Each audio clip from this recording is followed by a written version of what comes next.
Hello, and welcome to Keep the Channel Open, a podcast featuring conversations about art, literature, and creativity.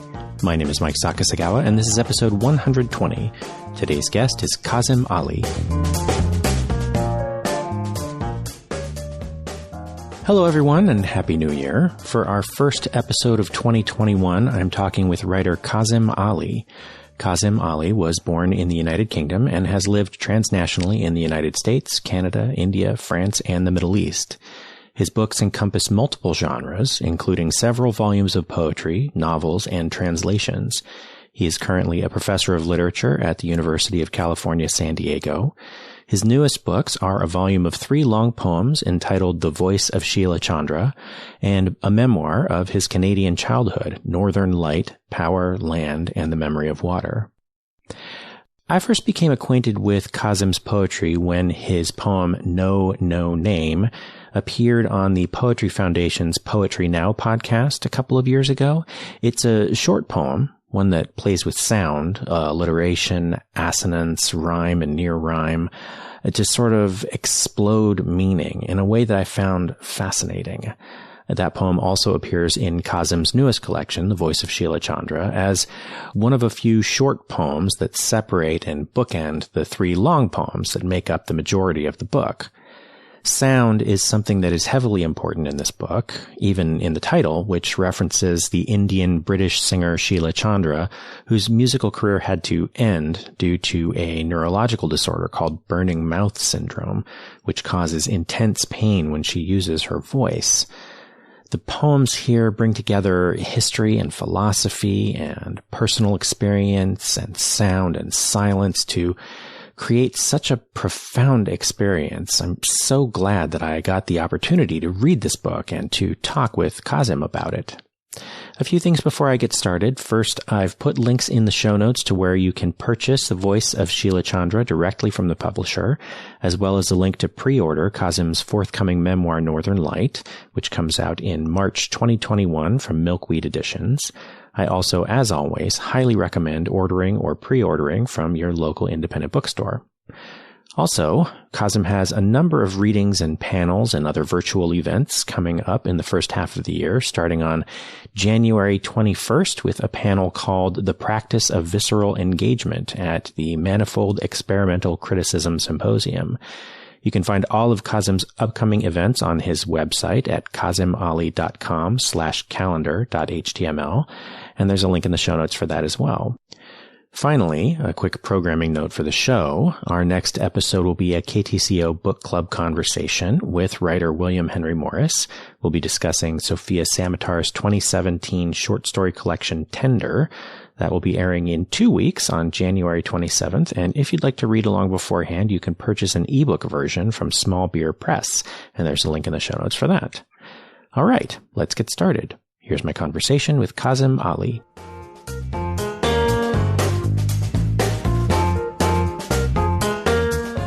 I wanted to say that I was really looking forward to our conversation. I really enjoyed your book quite a lot. Thank you. So can we start with a reading? Yes, I would like to read a little. So this book is 3 long poems with some fragments in between, but the heart of it are these 3 long poems. And I'm going to read a section of the 3rd poem in the book, which is called Phosphorus, which I don't normally read from, actually. So this is a small section from the middle of that long poem. There is no place that's home. Mostly, I want to be alone, to be touched and loved, to drink water, to stretch and sleep.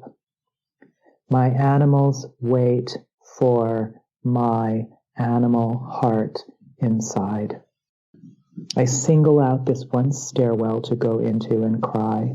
One friend has moved away, another is dead, another, I don't know where in the world he is. What puzzle pieces fit? Take me back to my orbit. We are planets swung far, and yet the wind through the stairwell, this body grown, not by hunger but by lack. If God is a dog, then he is the kind who kindly takes my hand in his mouth, the kind of friendly beast who wants to lick me everywhere. Held up into the sky, soft and wet, I am the world walking forward into the dark, not permitted to ever turn around.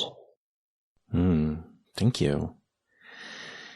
One of the things that I'm thinking a lot about with this book has to do with, and because you were just reading it aloud just now, it really brings this to mind to me again, how the sound seems to be so important to these poems. Yes. And I wondered if we could talk about that a little bit first. Something that you've said in previous interviews and the Poetry Foundation podcast is about how the sound of a poem can do something in the universe. It's something that I find really interesting. I sort of wanted to start there. Yeah, I mean, it's an idea of any scripture in any religious tradition. Most religious traditions, not all of them, but most of them. Well, maybe all of them. Let's just say it. Disprove me if you want to. I think they almost all of them have sound practice in it, whether it's chanting or recitation, scriptural recitation, or in the Christian tradition, singing is such a huge part. You know what I mean? Mm-hmm. So I think that for me, it really came from the yogic practice of sound and chanting those syllables. That's supposed to maybe imitate some sound of, creation. The humming of the chanting of the syllable Om, it's supposedly the sound of the Big Bang. It's supposedly the sound of the universe actually coming into being and then resounding, the resounding at the end of the M, the Om. Even Sufi teachings of Hazrat Inayat Khan teach us that matter is vibration. So I don't know. I think there's something, or in other in different traditions that follow magic, the notion of a magic spell that you would chant to create reality. So I guess I'm very attracted to all of that. I think the idea that you have these mantras too, Om Mani Padme Hum, or others that people chant and sort of. You remember Tina Turner, the Tina Turner biopic, the one Angela Bassett was in, and Tina Turner has a mantra that she starts chanting to kind of center herself and discover herself, and then eventually that's what gives her the courage to leave her abusive marriage. She creates reality in her own life from the chanting. So I think we know that words mean things. We know that language has meaning. That's partially why we do what we do. Of course, it's not just semiotic, like this glyph means this thing, but the sound has meaning. And when you elevate your voice or you talk gently and softly to somebody, we know that it creates meaning. The way words are said creates meaning. So I think it's just a short leap from that to the notion that certain sounds could, like the liquid sound of the M, like that, right? It expresses pleasure. It expresses, when you're thinking, you go, there's certain things it does. It does not express anger. I mean, you can't really go, and be, I guess you could, So, I mean, I think it's just worth exploring. I don't know what the answers are there. I just found a way to express anger with, which I thought was not possible before I started talking to you, but I think that's what I am. I think I'm a sound archaeologist. Yeah. It's interesting, you mentioning the way that different religious practices, so many of them spiritual practices, involve some kind of a sound practice. And something that I found kind of interesting about this collection and the poems in it, there is, I think, an engagement with spirituality and religion that is, I almost feel like art and poetry more recently, maybe for the past, 30, 40 years or so, has had a certain turn away from things like this. I mean, we know that art classical art, Renaissance art, poetry, things that we have come down to us from history, often the divine is something that was not just that these were works that were about the divine, but that, like in classical Greek theater, people thought that viewed it as an expression of the divine moving in them while they were on the stage. And that seems to be something that is not entirely absent from modern art and poetry, but it's engaged with less often is my perception. And so I thought it was a really interesting thing that this seems to be something that's very much a part of this collection. Can we talk about that a little bit? Yes. And I'm glad that you asked that. And I'm glad that you noticed that. Those Greek actors, that's why they wore masks, because they were not themselves acting as a human, but they were stepping into this figure, even if it was a human figure. The gods themselves do occasionally appear in those plays. Normally, they just kind of step on the stage and say something and then vanish. But they are characters, the gods themselves. But it was any character that they were representing, that the actors were representing, like Agamemnon or whoever, they would mask in order to draw that attribute down into them. There was not the sense of like a human speaker. It was a mythical speaker, not a human person who just walks the street. Those people were in the plays too, but they were the chorus. They weren't protagonists in the plays. Right? So I think that's really interesting. And when I step into the speaking I of this book in particular it's Kazim Ali, it is, but it is also me stepping into this liminal space. And there's a devolution that happens throughout the book. In the very first long poem, the highly structured long poem that's called Hesperine for David Berger, that is very much like an oracular eye trying to interrogate the concept of history and violence and time and what do we do now? How do we escape from the terrible things that humans do to each other? All of that. There's nothing about my life in it as like a speaking human person. It is not that kind of poem. Then you step into the Sheila Chandra poem, the title poem, The Voice of Sheila Chandra, which is both a long poem and a sequence of 40 sonnets. Each stanza, quote unquote stanza of that poem is sonnet length. And so it functions both as a unified poem and as a sequence of individual pieces. But in that poem, my own autobiographical life does come to the surface and then recede and come to the surface and then recede throughout the long sequence that's sort of engaged with the same questions that obsessed the first poem, which is how does one individual survive the weight of history, whether history is the political conflict that, ended with the deaths of many, many young people, but including David Berger, whether it's that or whether it's the medical condition that caused Sheila Chandra to not be able to sing anymore and caused her to be unable to make that beautiful music that she was making. So it's like there's an intentional human energy, and then there's just the condition of the world that we live in where these types of things happen. But in either case, the human has to go on. And so then both of those impulses, I try to develop them out in the third long poem, which is both simultaneously more immediately autobiographical. I talk about my cats. I talk about my, friend who died while he was hiking, but it also goes deeply into the mythic of Orpheus, who is the only person in the Greek myths. He's the only many people in the Greek myths go into the underworld and come back, but they all go for themselves. Orpheus is the only person. He's the only person to do two things. He's the only person who went down there for somebody else, and he's the only person who tried to bring someone back. Actually, Hercules manages to bring someone back too in one of his myths, but it's kind of unclear whether the person was actually the same person. In the play Alcestis, he apparently brings Alcestis back from the dead, but she doesn't speak. She appears on the stage and she has got a veil over her head and she never speaks. And so there's some critical thought that the ending of that play, and it's Euripides too, who specializes in ambiguity. So there's some thought about whether the figure who returns with Hercules is Alcestis after all.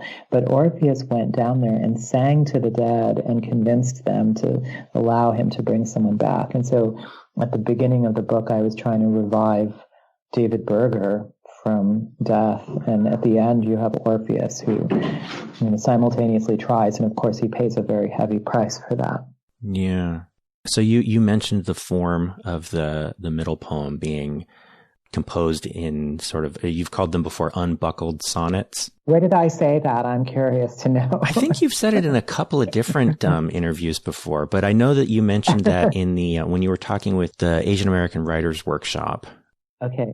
Yeah. And there was another thing actually in that conversation that you said that really struck me. And it, to me, seemed, I don't even know if this was it seemed like almost like a one-off just sort of thought, but it really unlocked something about these poems for me, all of them, that you were talking about how in music that each note contains all the other notes. And then you said that the specific phrase was the infinite in the particular, and infinite time in the particular instant as well. And like that sums up this collection to me really nicely, or my experience of this collection anyway, because it really feels like everything from either the things that you're talking about in these poems to, as you're mentioning, whether it's weaving in, your own autobiographical experiences with historical experiences, or even not historical things, but just sort of existential, philosophical kinds of questions, or any of these things, that there is this very profound sense of the infinite and the particular being one. And so I guess I wanted to sort of talk a little bit about that. Is that sort of what you're sort of aiming at here? Is this sense of connection, of oneness, of almost like a hologram, everything containing itself, but also there's a distinctness to things as well, It is, because I think our most particular experiences in our lives are universal. There are two things we don't experience of our own. We don't experience our own birth. We experience it, but we don't remember it. Mainly, I'd say, probably, that's fair to say. And we mostly don't experience our own deaths. We experience death as other people. We can see what happens to them. We know how it feels when they leave. We can see the impact on the community, but we don't know ourselves to put into words what dying feels like. Though there are some few people who do it and then return and describe it in different ways. So that is there. Those experiences are there. But mostly the things that we do in our lives, growing, changing, becoming being a boy, becoming a man, or being a boy and becoming a woman, as happens.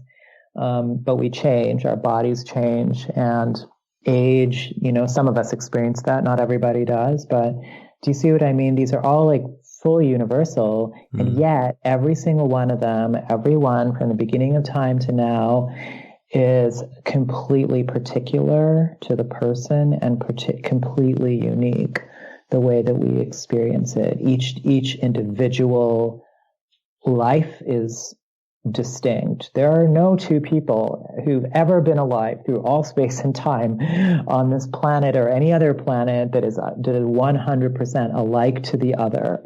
It's just, do you see? It's an infinity of experiences. So I think it's a fantastic, beautiful paradox.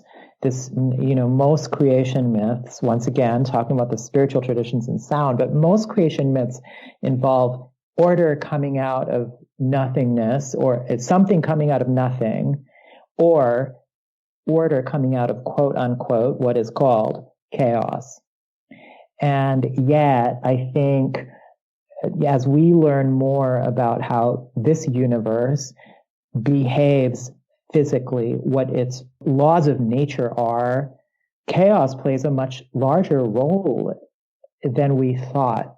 And I think that's just fantastic. And I find, in jazz music, in improvisation, in certain dance practices, this movement between chaos and order. I mean, language, in a sense, is order.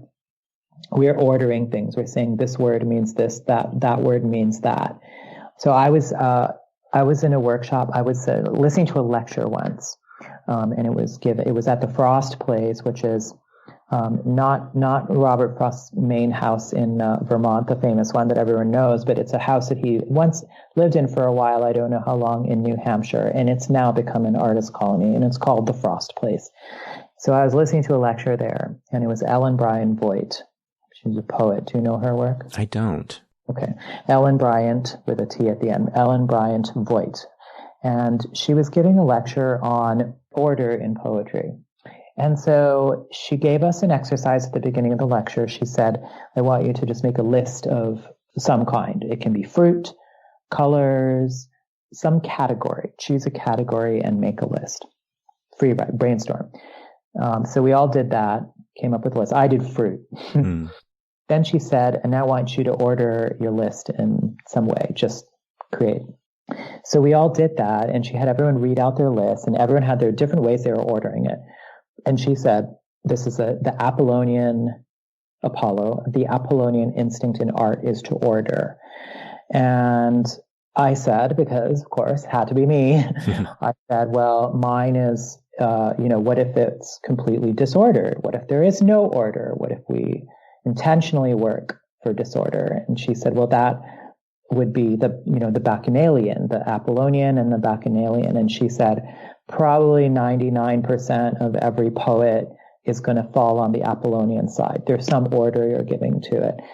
And maybe there's some poetry that's made out of chaos, but I don't know who does that, And I really started to think about that. That exchange haunted me all the time since. And I really thought more and more of not necessarily how does one have pure chaos, because you could just randomize something and have it be a mess.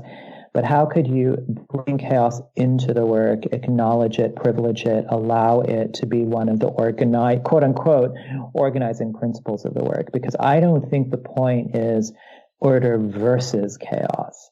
Or if we say verses, it might just be verse, which we know means turn. I think these two, the order and the disorder, quote unquote, what we call them, chaos and entropy or whatever you want to say, it's the multiplicity of the lived in universe, because we know things happen that are accidents in our life as well as in the world. There's things that happen that nobody thought there was going to happen there. The best seismologists in the world will make all the predictions they can for an earthquake, and then there'll be an earthquake somewhere where nobody thought it was going to be. Things just happen sometimes. And so that quote unquote just happened. Is it part of a chaotic principle of how our reality works? No scientist can explain it to me, but I have a little brain. So it's possible someone can explain it. It's possible that there is this infinite order behind everything. But my suspicion with the poet's intuition is that there is not. And so I really wanted to create in this book. I mean, this is how I've always written from my earliest poetry books. I mean, I've always wanted to explore this zone between intentional order and the notion of chaos. But I think in this book, I really gambled on it. And I think what you can say in terms of time, there is infinity in the quickest fraction of a second. And in terms of place, you can say there is every place in the universe in one little, speck of dust or one little cell of your body. There's another universe inside of it. I think human perception is, we've been struggling for however long we've had language to write this stuff down. We've been grappling with these questions. But if you go and read Gilgamesh's, lament for his friend in Gilgamesh, or if you listen to Priam talking to Achilles in the, at the very end of the Iliad, we haven't figured these things out. We haven't yet understood how to cope with death like a new thing every single time. So, I think a poet is at the forefront, I think, of a psychic exploration and evolution constantly of understanding. Yeah. I always just think about this, how I heard somebody say something, it's probably a famous quote and I just can't think of who it is, but that the thing about life is that everyone is experiencing it for the first time.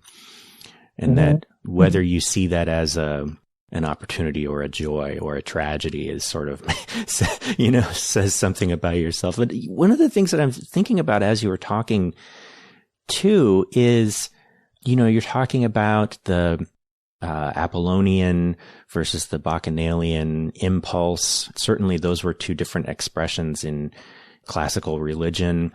And, also you brought up jazz. Jazz also features in these poems. Yeah. And the improvisation of it.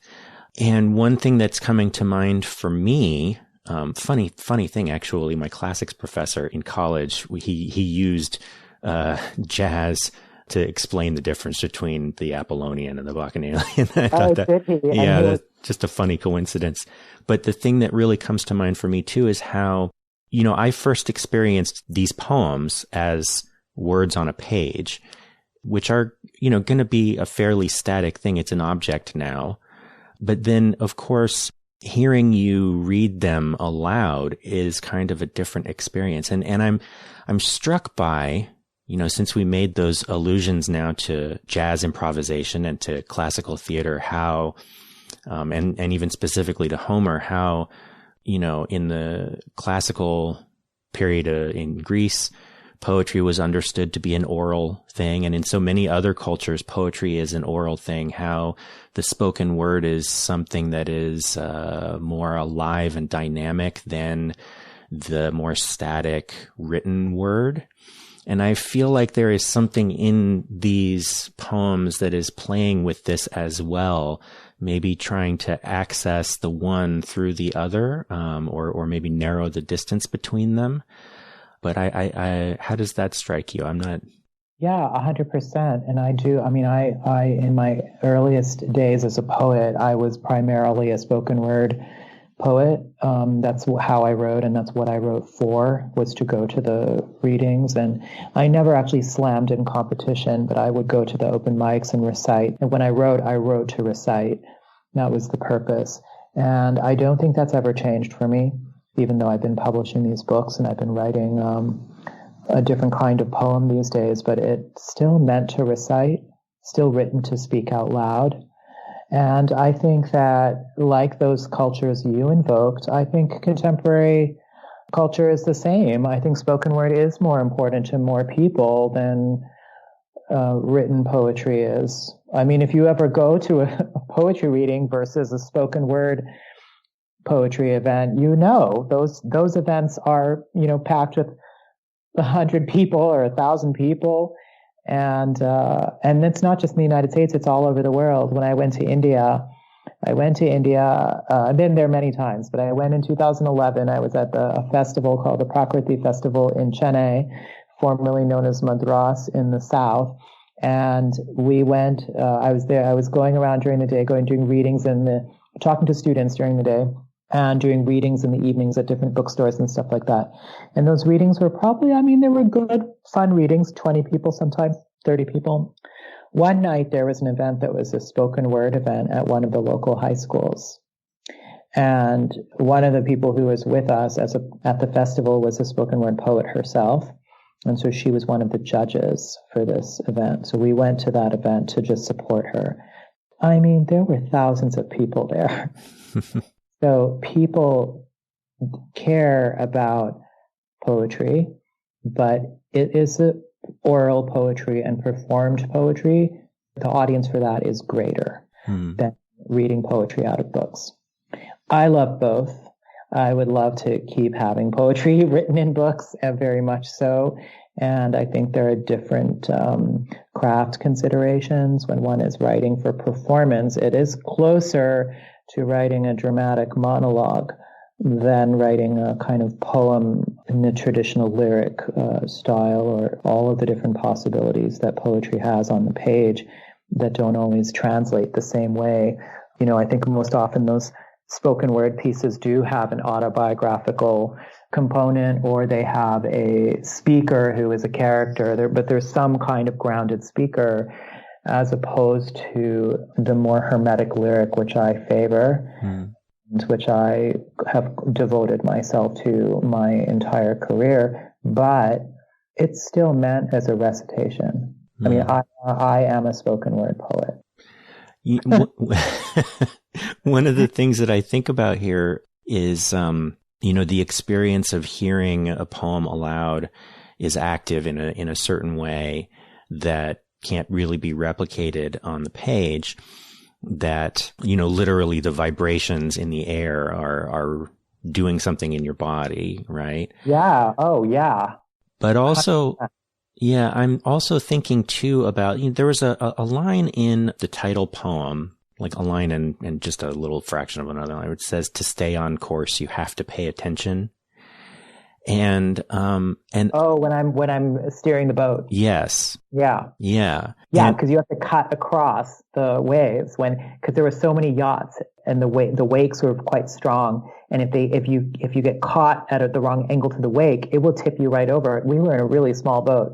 So my friend Eliana, she knew how to traffic a motorboat. And so when it was my turn at to steer, she taught me, you have to cut right across the wake so that, you just go up and down and you don't, it was scary. Yeah.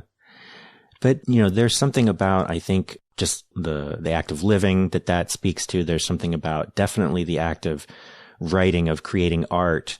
To stay on course, you have to pay attention. But also, it was really striking me that there is something in the form of these poems that, as a reader, you also have to pay attention. And I'm just thinking about the experience of hearing a poem versus the experience of reading a poem. And in some cases, you can read a poem and, you can have an engagement with it that might be profound, but it doesn't necessarily require you to pay attention in a way that you avoid getting lost. And there are things that happen in these poems, whether it is in The Hesperian for David Berger, each of these lines, many of them are not really stopped at the end. They sort of just hang there almost like an unfinished chord. The mind wants to complete the sentence.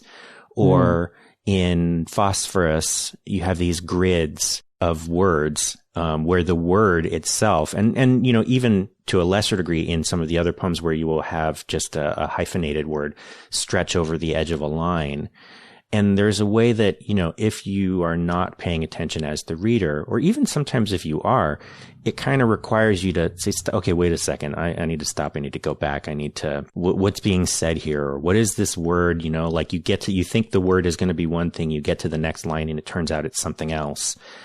It requires an active kind of engagement with the word on the page that, not all poems require that. And it strikes me that this is not the same. It's actually very different from the kind of engagement that you can get from a spoken word experience, but there's something about it that is maybe reaching towards something similar, but I don't know if, is that how you see it, or?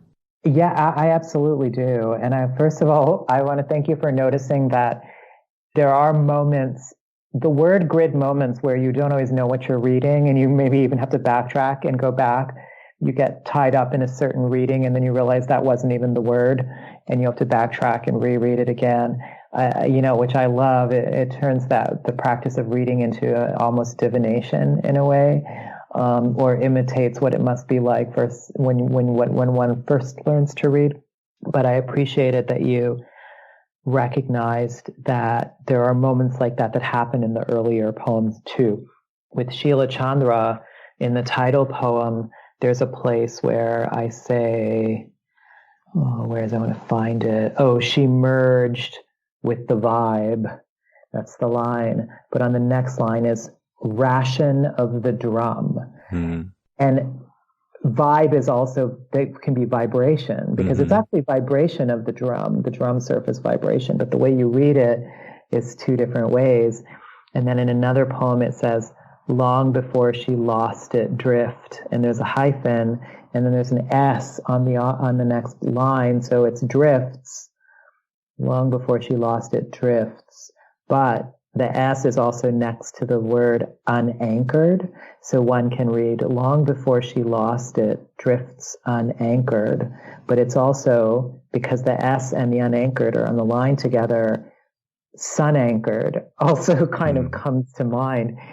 I played a lot with things like that. And in the very first poem, The Hesperine, which is made of these long lines that are separated by space, it's nonlinear. So the phrase is often interrupted, and then a new phrase is continued, but it reads grammatically. So for example, I'm writing about the Yale University dining hall worker named Corey Menifee, who, during the student campaign to have the stained glass windows depicting slaves, enslaved workers, removed from one of the dining halls at Yale, Corey Menifee, while the students were protesting and the university was refusing to take the windows down, broke one of the windows.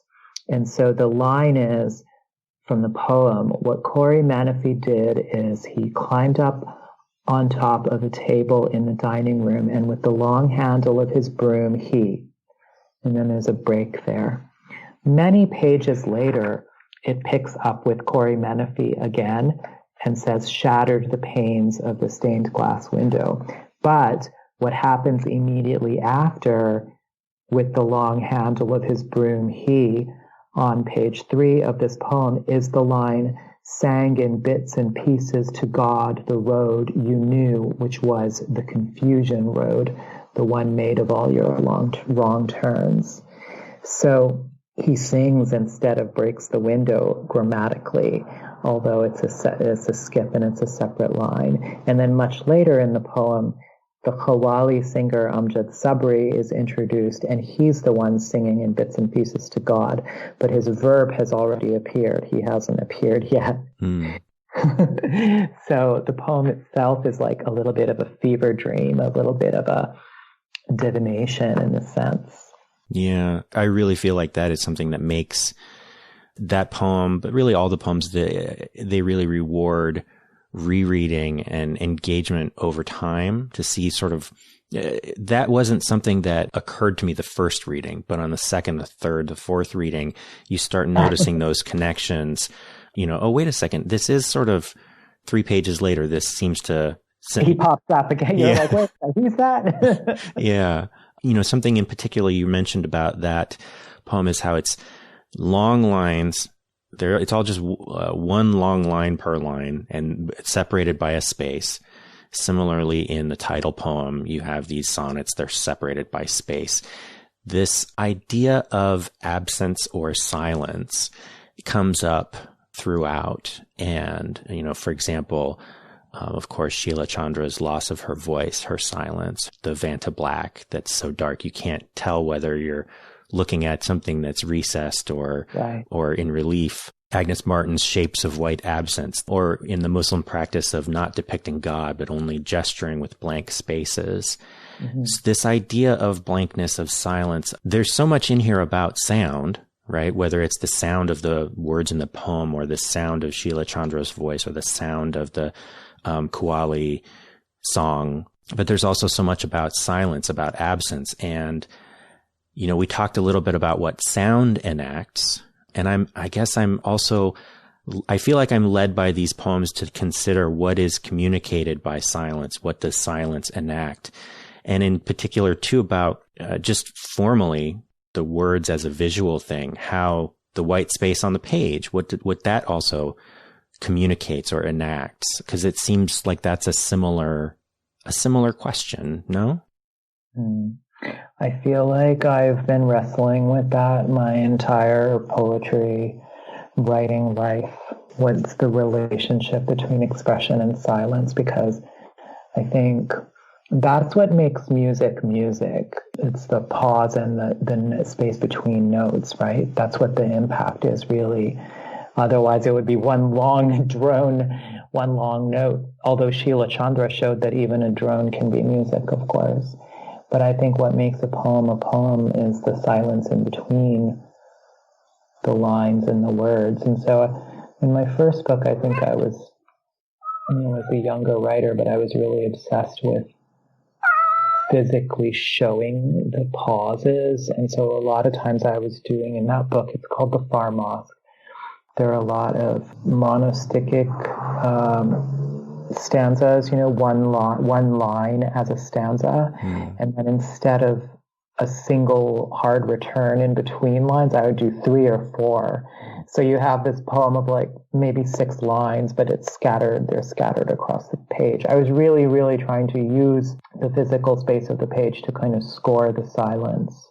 I understand the impulse, but I think I got a little less concerned with that as I went along in my other books. But then when I came to this book, I don't know, I wanted there to be more space in between those long lines of the Hesperine. So I don't know if you can tell, but there's actually 2 or 3 spaces. It's like not, I guess you would call non-normative amount of spaces in between rather than just a single break. And then, of course, in the sonnets that make up Sheila Chandra, we talked about it when we were laying the book out, me and the publisher. I thought, should there just be 1 sonnet a page? But then I thought that might imply more that it was a sequence and not a single long poem, but 2 on the page with just 1 space in between. So they're more laid out as if they were on the top and the bottom of the page. There's a little gulf in between each one, which I think is a little more what I was thinking about. And then, of course, the final poem is hard to describe because, as you pointed out, there are those grids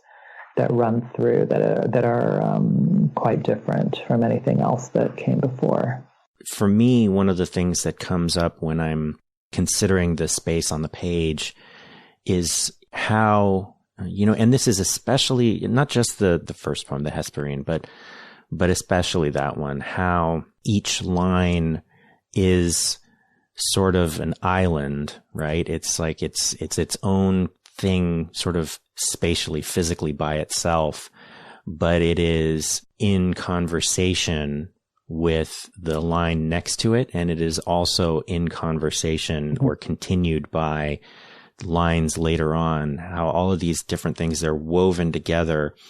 They retain their individuality, but they're all sort of in harmony with each other, like harmony in the musical sense, right? I like that. To me, this really, again, just comes back to that idea of the infinite and the particular, of this bridging. That's something that comes up a lot in the collection, bridging different times or spaces. And it really seemed to me like having this much space on the page really gives you not just a way of hearing the poems or reading the poems, but seeing them, sort of replicating that same thing with vision as well, which I found just like a really, I just, I loved it. It is important to me. I mean, the line breaks that happen in particular in the sonnets are maybe somewhat counterintuitive. They're not on the phrase. They often run on in the middle of the line. They're either on purpose, no punctuation, no commas where there should be, no periods where there should be. It kind of forces you to muddle through and think your way through the sentence and figure out, I read you that one short line, sank in bits and pieces to God, the road you knew, which was the confusion road, the one made of all your long turns. There are no commas in that line. It just runs on. So God, the road, or the road you knew, or road the one. I mean, these are weird phrases that the I makes because the I sees them together, but they aren't grammatical. And if there was a comma here or there, it would really be helpful. Yeah, this poet has decided. And 1 or 2 commas made it past proofreading, and we actually had to take them out. We were looking very carefully, and, the editor wrote to me then at the final stage when we were proofing. She said, somehow there's a comma on 37. And I said, take it out.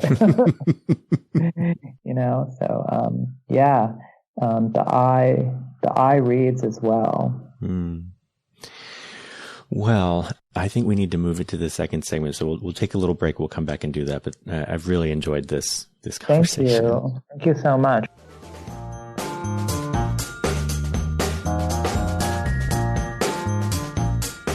So for the second segment, I always invite the guest to bring a topic of their own, which could be whatever you'd like to talk about, whatever happens to be on your mind. So what would you like to talk about today?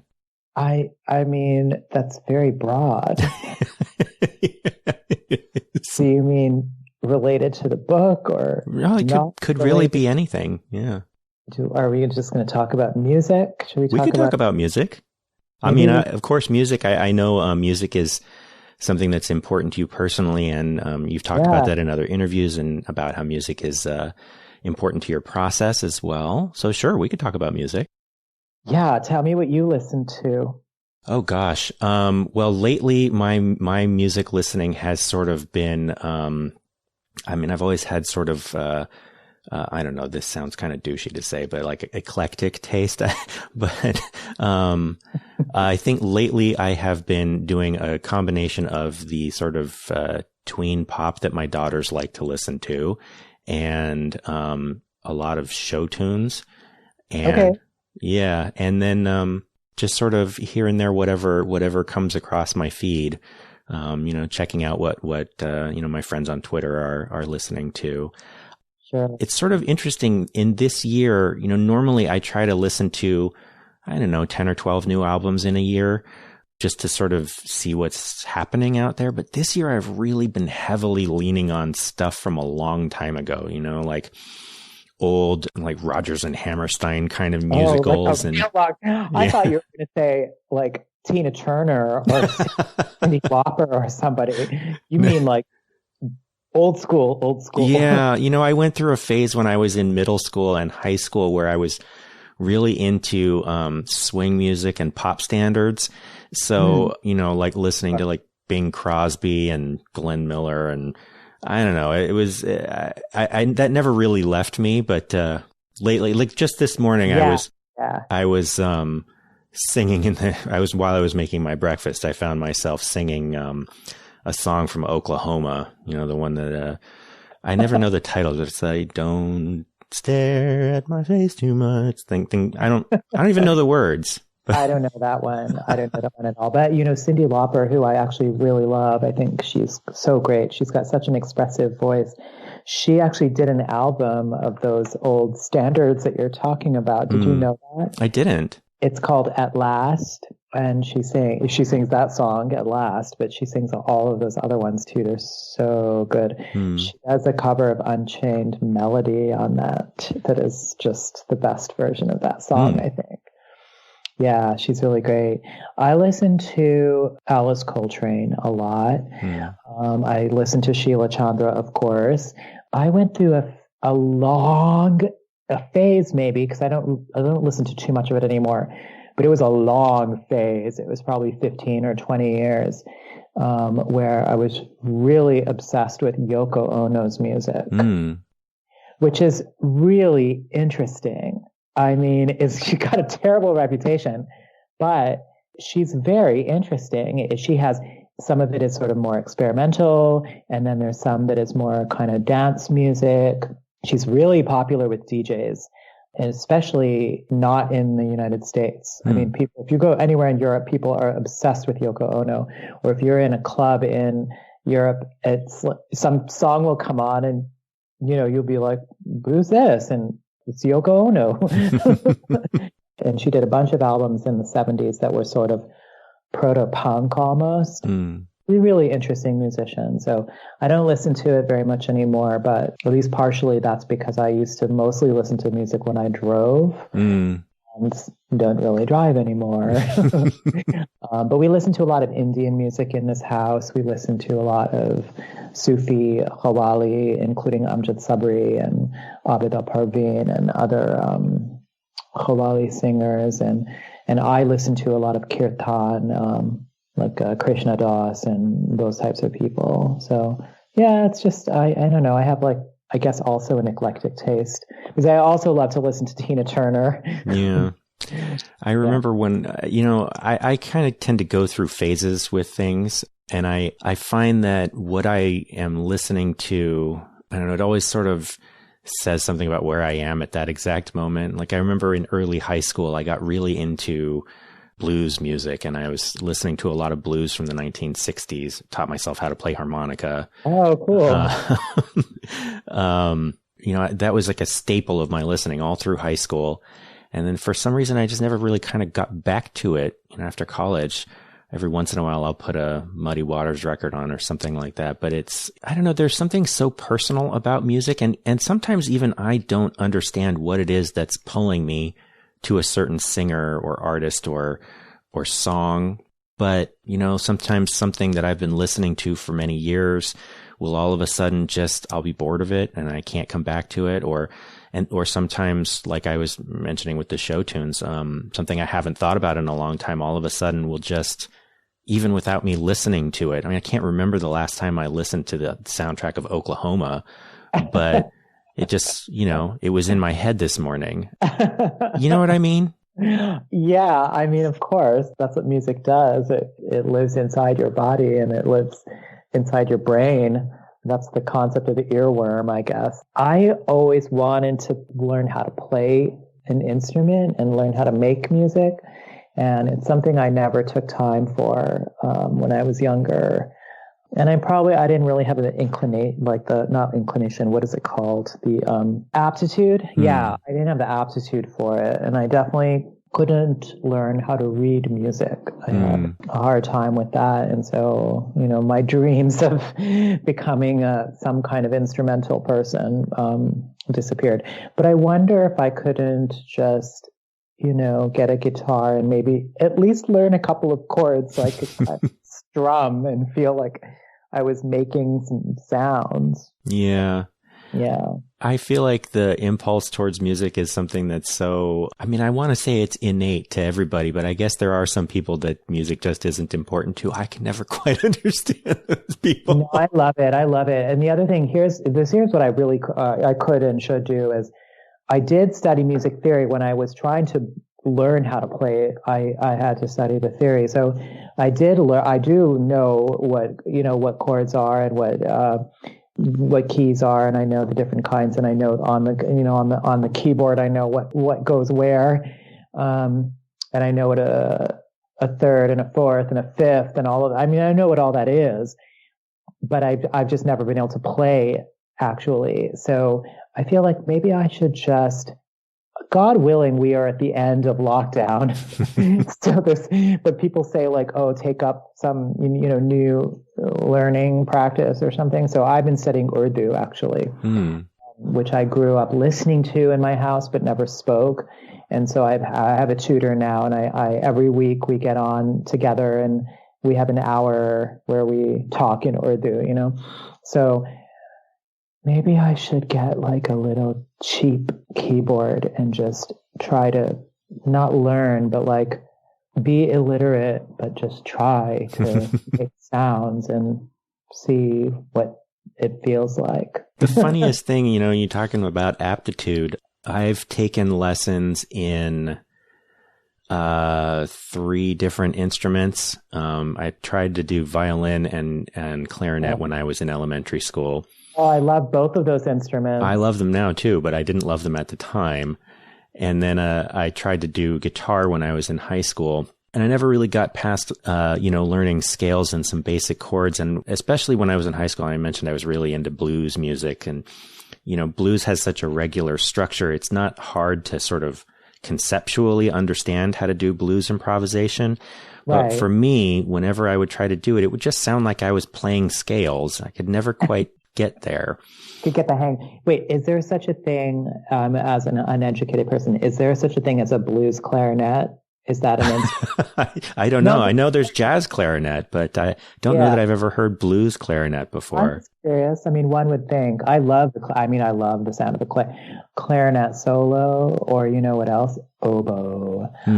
I think I love the double reeds, oboes, bassoons, and English horn. Yeah.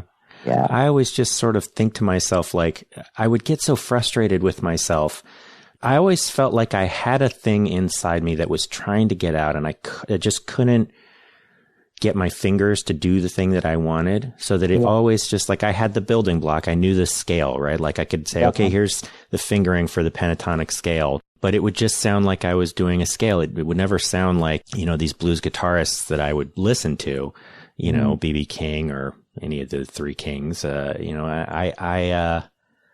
would always find myself so frustrated, and I think I ended up eventually giving up on it. But it is sort of interesting how, I don't know if it's like this for you, but for me, I always have this sort of distrust of the things that come easily to me. Musically, it was always more easy for me to be a singer than an instrumentalist. Or if I wanted to be expressive in some way, it was always easier for me to write something that seemed to say the thing that I wanted to say than to try and make music or make a painting or a drawing or something that would say the thing that I was feeling. But so at the same time, then like the singing or the writing never seemed as not just impressive, but in some ways not as real as the things that I couldn't do. You know what I mean? I think that makes absolute sense to me. Nothing ever came, first of all, nothing ever came easy for me, with the exception of one thing, which I'm about to tell you. But studying, I was a terrible student. I loved dance. That was incredibly difficult for me. I practiced yoga for 22 years now. And if you saw me in a yoga class, you'd think like I just took it up, 2 days ago because of how incapable I am at everything, I think that keeps us coming back in a way. It keeps us in love with the practice itself. It keeps us trying the effort that we make when things are difficult. And the one thing that became easy for me was when I started writing poetry. It clicked, and it was so easy. I could just throw off a poem or throw off 10 poems. I would come into workshop in my MFA, it would be like 2 weeks later and I would have 60 pages of poetry. I mean, it was so easy that I didn't know what any of it meant, and I didn't know if any of it was important, and I didn't know if any of it was good, I think it was too easy. And so I kind of cursed myself. I gave myself a curse. It was the summer of 2000, and I was in the cliffs above the Mediterranean, somewhere southeast of Marseille, in the cliffs above the Mediterranean, lying on my back, looking up at the stars.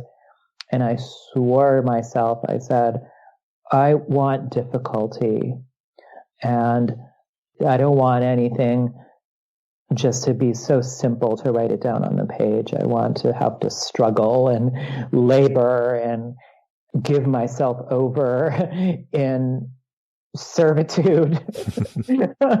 And that changed my relationship to writing too.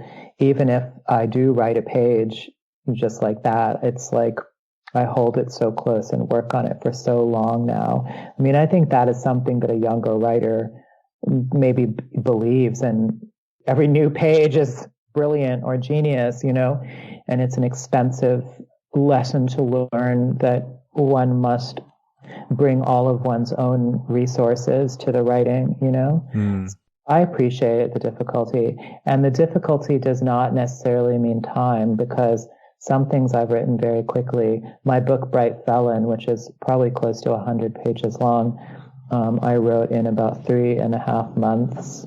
So that was written very quickly, actually. But the difficulty was in the writing, So I think that it makes sense to me. It really does.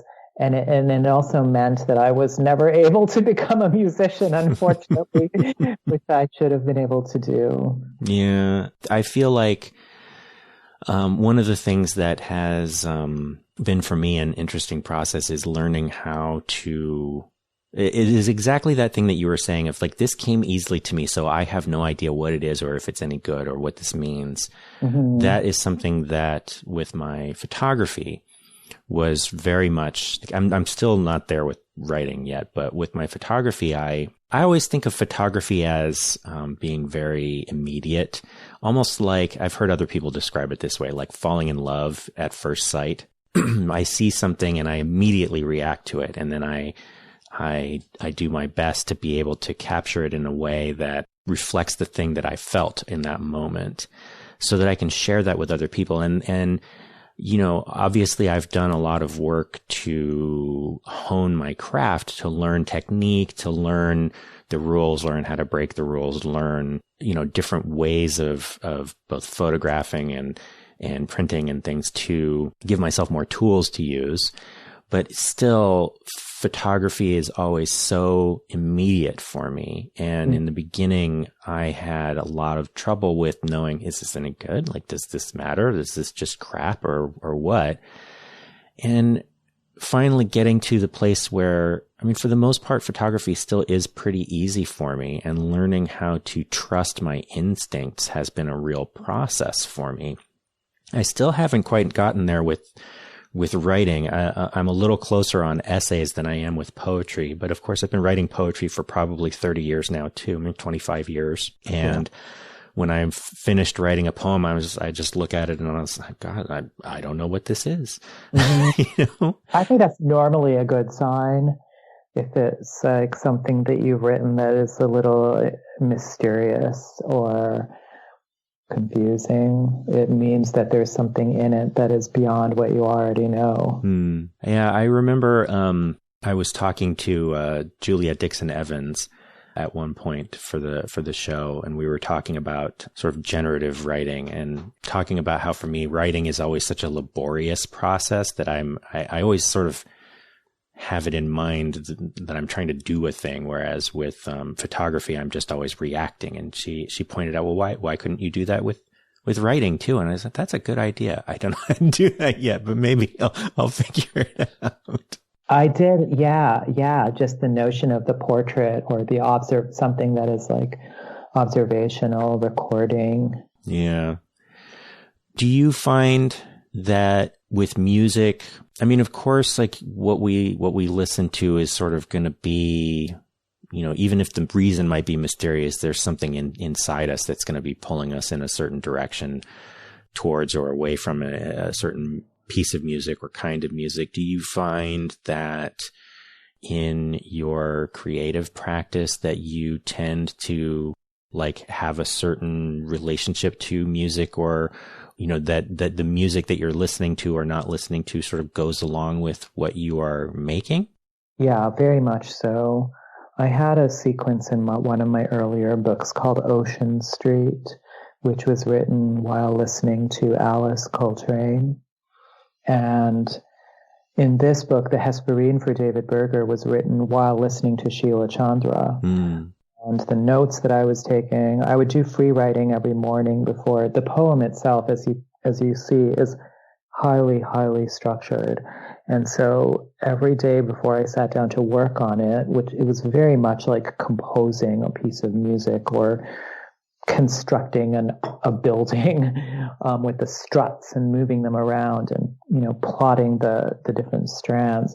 So it was a very methodical, painstakingly detailed work. And so every morning before I started writing, I would free write in these note cards.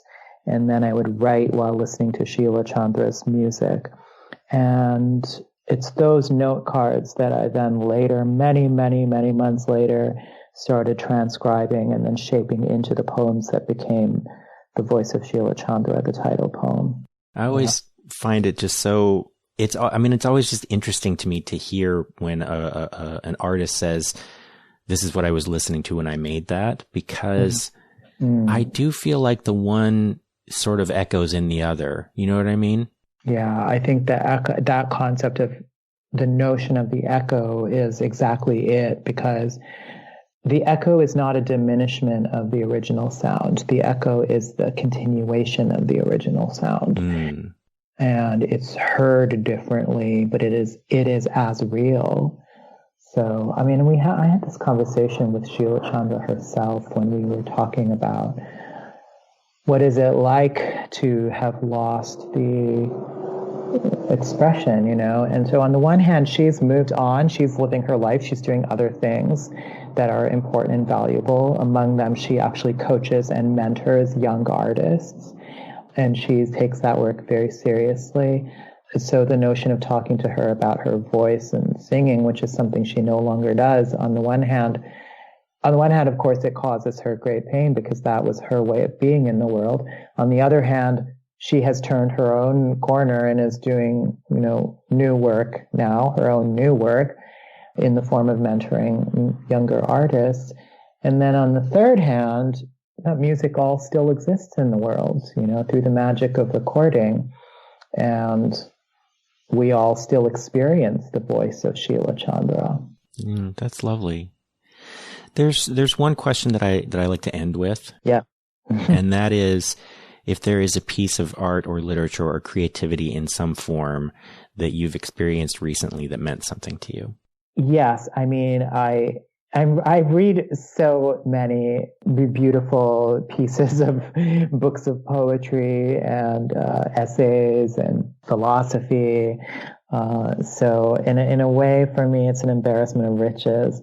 But I will say, Henri Jeffers is a poet who I've known for many years.